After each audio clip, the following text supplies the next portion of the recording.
Chapter 15. Of the Faith of Treaties. Paragraph 218.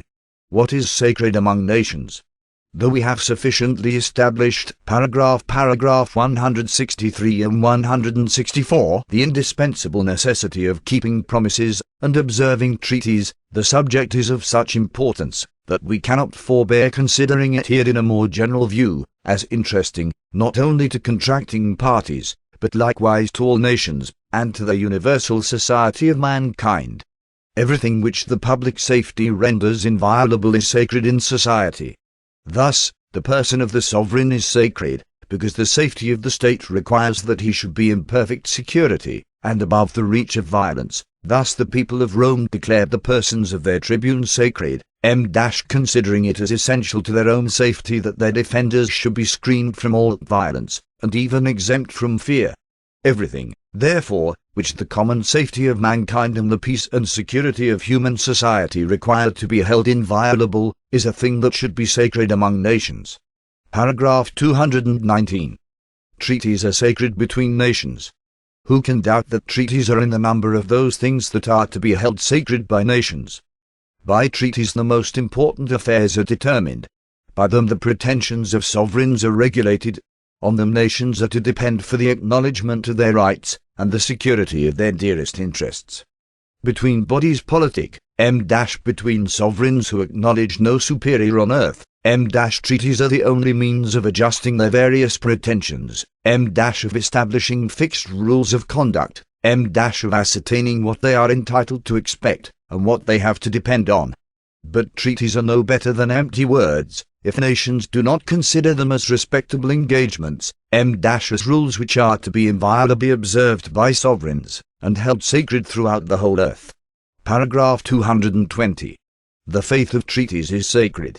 The faith of treaties, that firm and sincere resolution, that invariable constancy in fulfilling our engagements, of which we make profession in a treaty, is therefore to be held sacred and inviolable between the nations of the earth, whose safety and repose it secures, and, if mankind be not wilfully deficient in their duty to themselves, infamy must ever be the portion of him who violates his faith. Paragraph 221. He who violates his treaties, violates the law of nations. He who violates his treaties, violates at the same time the law of nations. For, he disregards the faith of treaties, that faith which the law of nations declares sacred. And, so far as depends on him, he renders it vain and ineffectual. Doubly guilty, he does an injury to his ally, he does an injury to all nations, and inflicts a wound on the great society of mankind.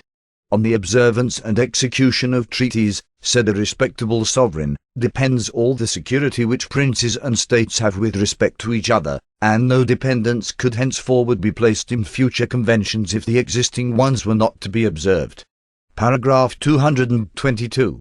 Right of nations against him who disrespects. As all nations are interested in maintaining the faith of treaties, and causing it to be everywhere considered as sacred and inviolable, so likewise, they are justifiable in forming a confederacy for the purpose of repressing him who testifies a disregard for it, who openly sports with it, who violates and tramples it underfoot. Such a man is a public enemy who saps the foundations of the peace and common safety of nations. But we should be careful not to extend this maxim to the prejudice of the liberty and independence to which every nation has a claim. When a sovereign breaks his treaties, or refuses to fulfill them, this does not immediately imply that he considers them as empty names, and that he disregards the faith of treaties. He may have good reasons for thinking himself liberated from his engagements, and other sovereigns have not a right to judge him. It is the sovereign who violates his engagements on pretenses that are evidently frivolous, or who does not even think it worth his while to allege any pretense whatever, to give a colorable gloss to his conduct, and cast a veil over his want of faith. It is such a sovereign who deserves to be treated as an enemy to the human race. Paragraph 223. The law of nations violated by the popes. In treating of religion, in the first book of this work, we could not avoid giving several instances of the enormous abuses which the popes formerly made of their authority. There was one in particular, which was equally injurious to all states, and subversive of the law of nations. several popes have undertaken to break the treaties of sovereigns. They carried their daring audacity so far as to release a contracting power from his engagements, and to absolve him from the oaths by which he had confirmed them. Caesarini, legate of Pope Eugenius IV, wishing to break the treaty which Uladislaus, king of Poland and Hungary, had concluded with the Sultan Amurov, pronounced, in the Pope's name, the king's absolution from his oaths. In those times of ignorance, people thought themselves really bound by nothing but their oaths, and they attributed to the Pope the power of absolving them from oaths of every kind. Uladislaus renewed hostilities against the Turks, but that prince, in other respects worthy of a better fate, paid dearly for perfidy, or rather for his superstitious weakness. He perished, with his army, near Vienna, a loss which was fatal to Christendom, and brought on her by her spiritual head. The following epitaph was written on Uladislaus, from Ulidicanus, ego varnam clad notavi. Dicit, motales, non temere fidem. Me nisi pontifices juices sent rumpifo aegis, non ferit si the componis ora jugum. Pope John XII declared null the oath which the Emperor Louis of Bavaria, and his competitor Frederick of Austria, had mutually taken when the Emperor set the latter at liberty. Philip, Duke of Burgundy, abandoning the alliance of the English, procured from the Pope and the Council of Basel an absolution from his oath. And at a time when the revival of letters, and the establishment of the Reformation should have rendered the popes more circumspect, the legate Carafa, in order to induce Henry II of France to a renewal of hostilities, had the audacity to absolve him, in 1556, from the oath he had made to observe the truce of Versailles. The famous Peace of Westphalia displeasing the Pope on many accounts, he did not confine himself to protesting against the articles of a treaty in which all Europe was interested. He published a bull, in which, from his own certain knowledge, and full ecclesiastical power, he declared several articles of the treaty null, vain, invalid, iniquitous, unjust, condemned, reprobated, frivolous, void of force and effect, and that nobody was bound to observe them or any of them, though they were confirmed by oath. Nor was this all. His Holiness, assuming the tone of an absolute master, proceeds thus and, nevertheless, for the greater precaution, and as much as need be, from the same motions, knowledge, deliberations, and plenitude of power, we condemn, reprobate, break, annul, and deprive of all force and effect, the said articles, and all the other things prejudicial to the above, ampersand c. Who does not see that these daring acts of the popes, which were formerly very frequent, were violations of the law of nations, and directly tended to destroy all the bands that could unite mankind, and to sap the foundations of their tranquillity, or to render the Pope sole arbiter of their affairs? Paragraph 224. This abuse authorized by princes. But who can restrain his indignation at seeing this strange abuse authorized by princes themselves? In the treaty concluded at Vincennes, between Charles V, King of France, and Robert Stuart, King of Scotland, in 1371, it was agreed that the Pope should absolve the Scots from all the oaths they had taken in swearing to a truce with the English, and that he should promise never to absolve the French or Scots from the oaths they were about to make in swearing to the new treaty. Paragraph 225. Use of an oath in treaties. It does not constitute the obligation. The custom generally received in former times, of swearing to the observance of treaties, had furnished the popes with a pretext for claiming the power of breaking them, by absolving the contracting parties from their oaths. But, in the present day, even children know that an oath does not constitute the obligation to keep a promise or a treaty. It only gives an additional strength to that obligation by calling God to bear witness. A man of sense, a man of honor, does not think himself less bound by his word alone, by his faith once pledged, than if he had added the sanction of an oath. Cicero would not have us to make much difference between a perjurer and a liar. The habit of lying, says that great man, paves the way to perjury. Whoever can be prevailed on to utter a falsehood, may be easily won over to commit perjury, for the man who has once deviated from the line of truth, generally feels as little scruple in consenting to a perjury as to a lie.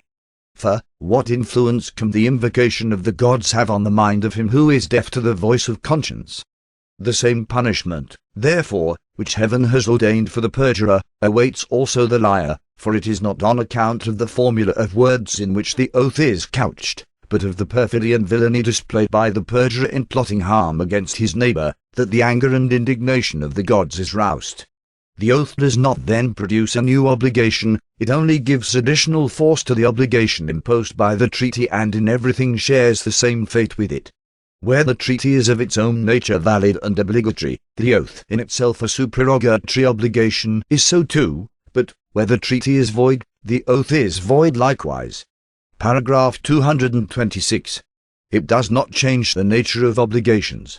The oath is a personal act, it can therefore only regard the person of him who swears, whether he swears himself, or deputes another to swear in his name.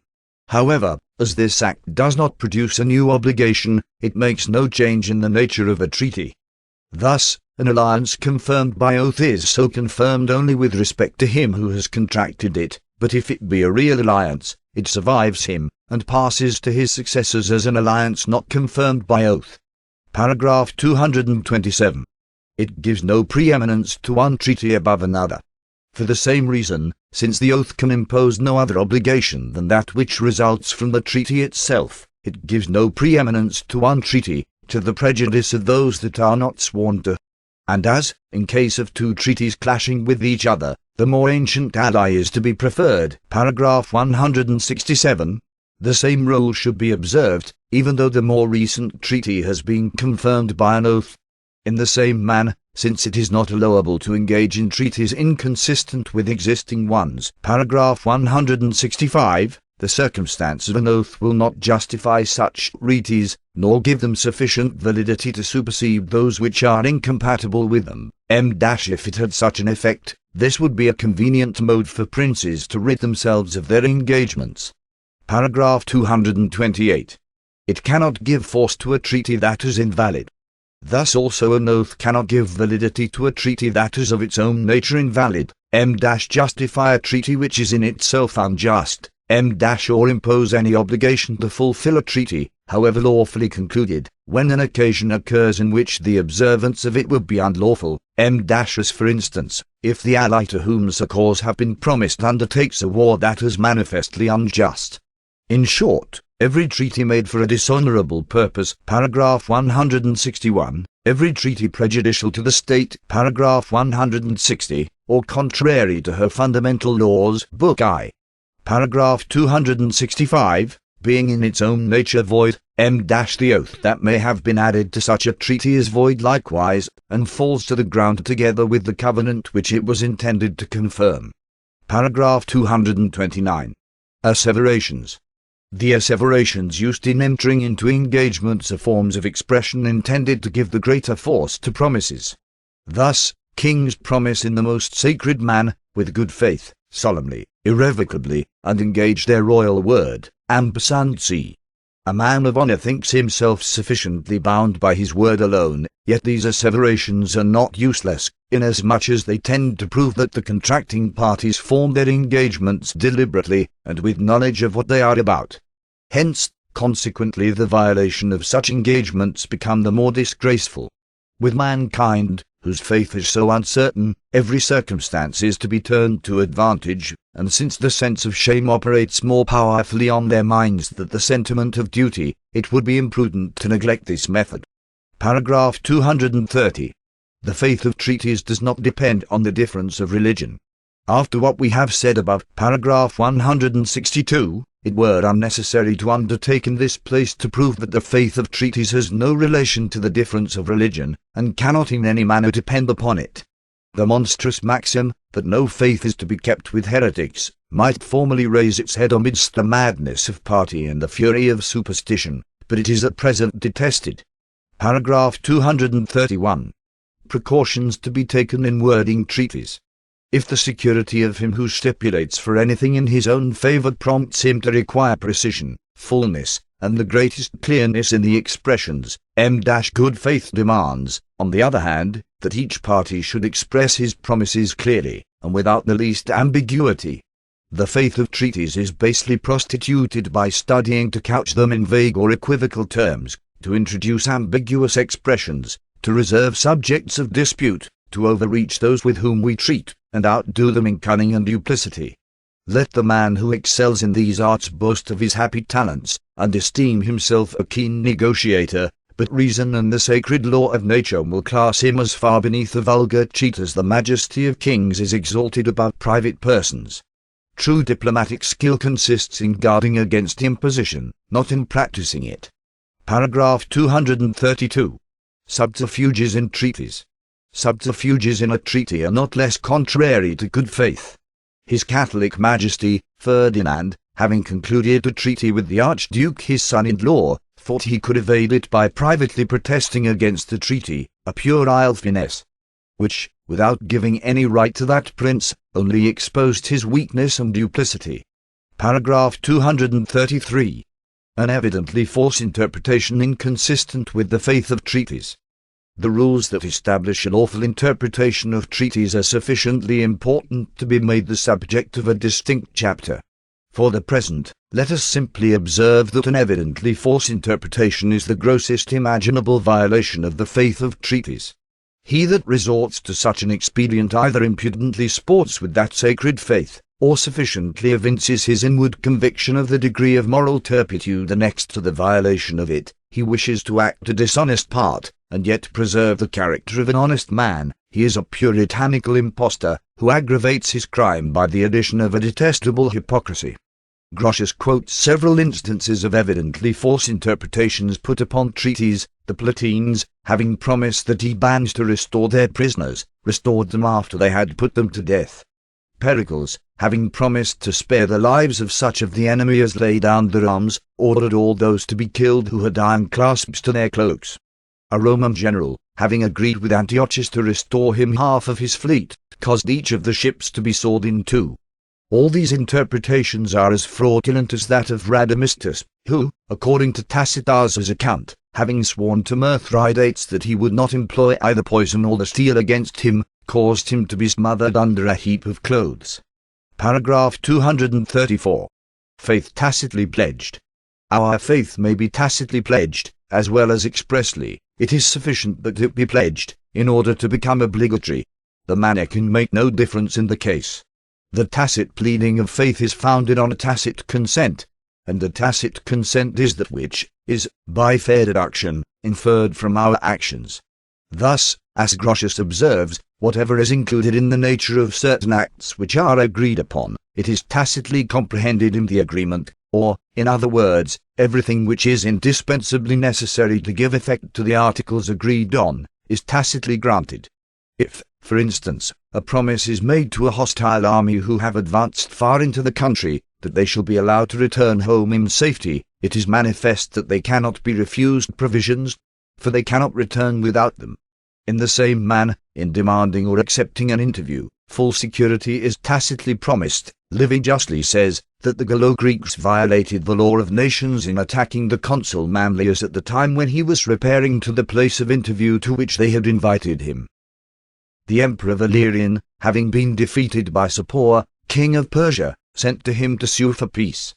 Sapor declared that he wished to treat with the emperor in person, and Valerian, having consented to the interview without any suspicion of fraud, was carried off by the perfidious enemy, who kept him a prisoner till his death, and treated him with the most brutal cruelty.